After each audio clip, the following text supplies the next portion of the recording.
Welcome to the Coast to Coast podcast, brought to you by Play Picks and the Lines. Coming to you from the West Coast, Josh Lander, joined by my guy Nate Weitzer on the East Coast. And we are looking at game twos here in the NBA playoffs, round one. As we continue on, we're going to be taking a look at some of the best bets and player props we have in the three games tonight.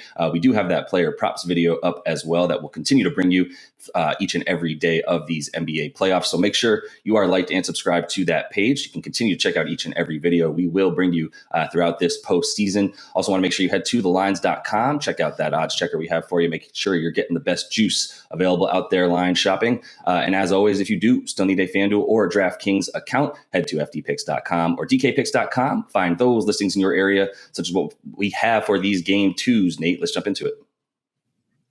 Yeah, the Hawks plus 7.5 here in Miami after getting blowed out on Sunday afternoon in game one. That total at 219, not moving too much there. Two other games to look at, which we'll get to in this video. Minnesota plus 7 again at Memphis after winning by 13 in game one. That total even higher. It did hit 247 in that first game, but it's at 240 or 241, depending where you find it.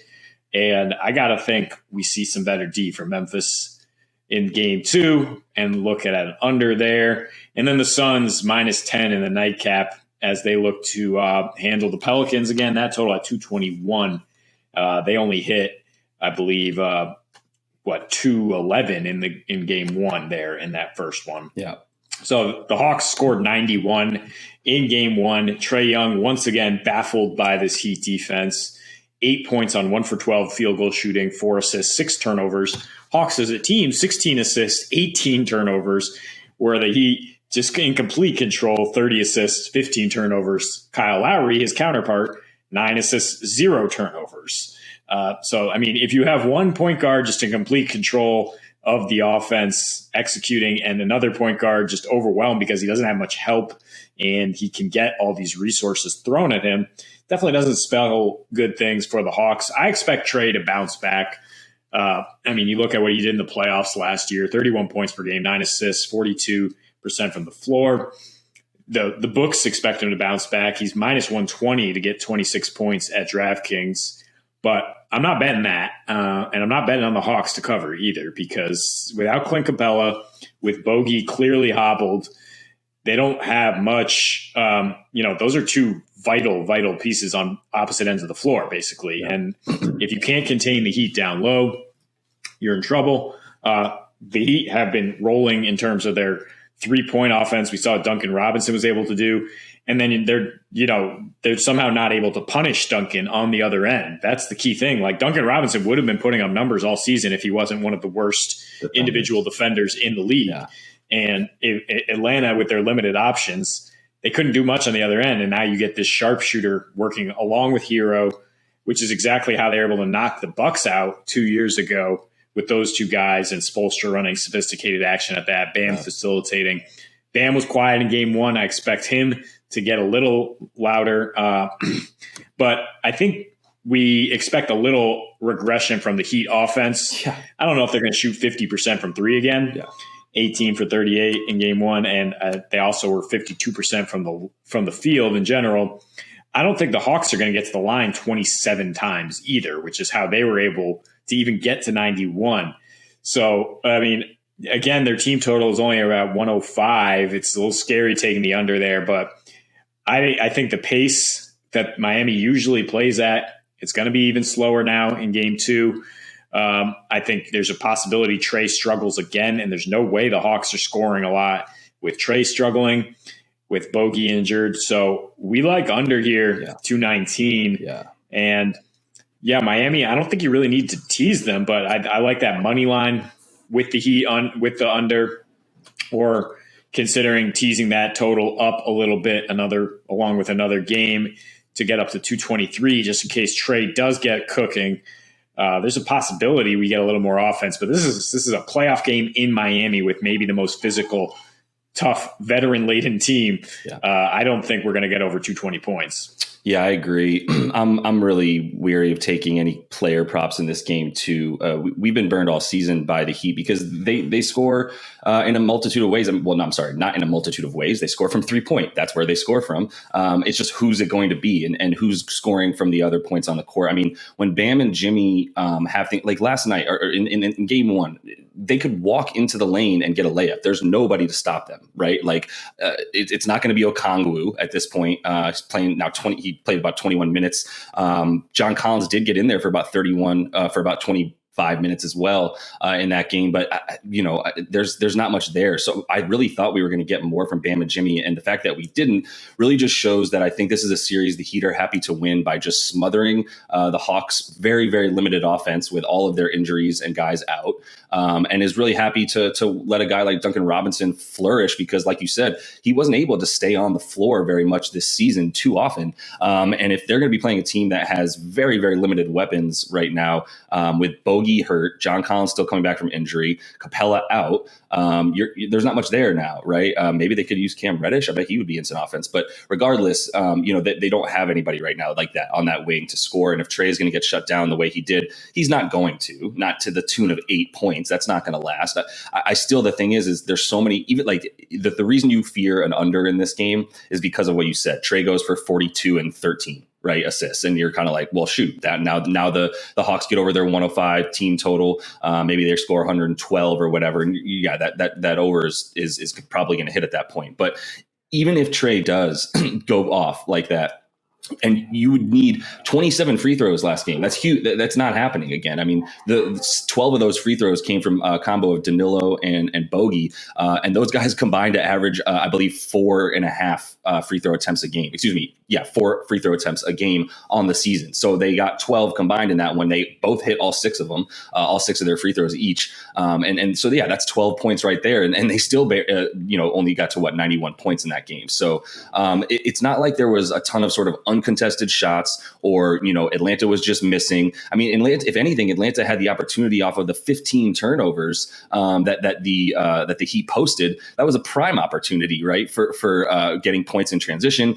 getting points off a fast break. There was nobody there to do it. And really the Heat, they get back in transition so well, despite being a team that turns the ball over so much. There's nothing here that feels like an outlet. Like there's a stealing razor, right, for the Hawks that we didn't see in game one. There's nothing coming in. If anything, Tyler Hero played like crap. I mean, he shot 3 for 11. He was 0 for 4 from 3.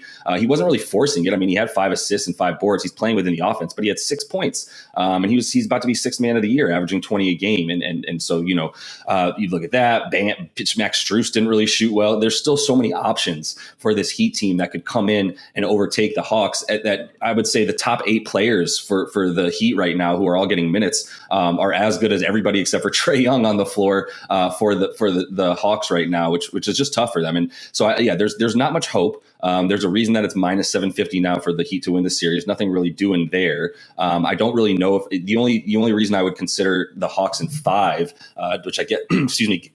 I'm sorry, the Heat in 5, basically saying the Hawks will win a game, which does get you close to plus 200 on your money, or plus 175 or so. The only reason I would consider it is a Trae Young game that they just steal in Atlanta, with him just going absolutely bananas. A couple guys coming in with him and following along and getting 20 plus points in the form of Danilo. Maybe there's a weird Delon Wright game, etc. That's what it's going to take. So the money isn't really even there for them to win a game, especially if Clint Capella doesn't see the floor at all in this series. Yeah, it's interesting. The sweep is like plus 400 and the Heat to win in 6 also plus 400. And I think there's a possibility that I think Atlanta could surprise, maybe win both games at home or force a game 6 at some point. I mean, they're not buried yet, but it doesn't look good. It certainly doesn't look good offensively for them. They're going to need to find ways to string together stops because they're a team that depends on 3, and Miami gave up a huge percentage of their points off threes, but down the stretch, you put in the numbers after the Jimmy Butler blow up with Spoelstra, and down the stretch, Miami was the second best 3-point defense, holding teams to 31.5% while winning 6 of their last 7. Yeah, and that only loss was to Orlando last game of the season that they didn't care about. So exactly, and they had one where they just dominated the Hawks in that span. Allowing 107 points per game. Their offense, you mentioned Max Strus. kind of unlocking that offense in terms of being able to spread the floor the way Duncan Robinson did, but offer a little more versatility and as a much better defender, helping them contain on the other end what Gallo will do, keeping them off the free throw line. The Heat allowed just 20 free throw attempts per game in their last 5 there. So, yeah, I agree with you. They're not going to let that happen again. And, yeah, I mean, I'm not looking at props either. I think the Heat are too balanced. It's too unpredictable to take definitely their stars who don't play like stars. Like you said, they play like elite role players, Bam and Jimmy. But I would be interested in some turnover numbers in terms of Trey, who's averaging, 7 turnovers per game against Miami this year. Yeah. Getting plus 110 for him to get 5 turnovers. Let's go. And, he had 6 in game 1. Definitely possible. Even if he scores a lot, I think he's going to be forced into some bad situations. And then the other side, I mentioned Lowry had 0 turnovers. He is a playoff veteran. And you're getting plus 140 for him to commit just 1 or fewer turnovers in this game, a game at home that Miami should control throughout. He's being guarded by Trae Young, who has a terrible individual defensive rating, isn't going to force much, and the Hawks as a team don't force many turnovers, especially on the road, where they're just no good. So, I mean, if you're taking something on the spread here, it should be Miami to just run it back from game 1. Yeah. I'd be a little uncomfortable with that, though, just because Atlanta is a team that's tough to doubt. Yep. And that they should show some pride and not lose by – they're definitely not going to be down by 30 in the third quarter again. So you might sweat that one out if you take it.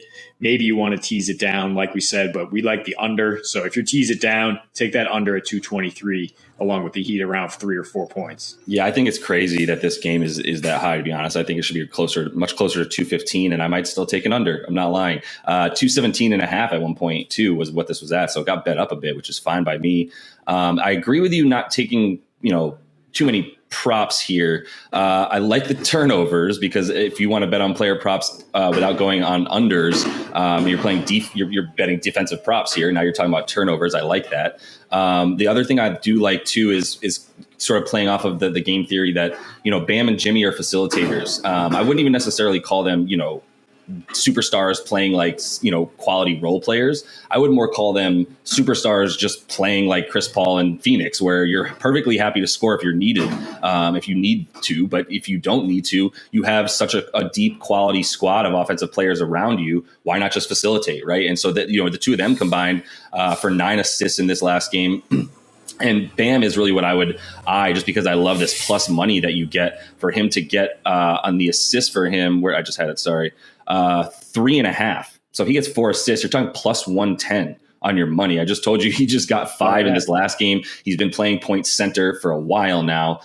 So I think as soon as we have a break here in this pod, I'm actually going to hit that. I wish I had seen it earlier. So yeah, that's where I'm at for sure. Is the Bam assist. I think he'll continue to facilitate and not really ever need to get over 15 points or so. So plenty to like in this game with the Heat winning. Not very many points with the Heat playing defense the way they do, and definitely coming back to earth from 47% from 3. You just can't do that 2 games in a row. Although I will say in those last 6 games that they won to end the season, they were also shooting 47% as a team from 3, making 17 threes a game. Basically what we saw last night, 17 for 37 versus 18 for 38 last night.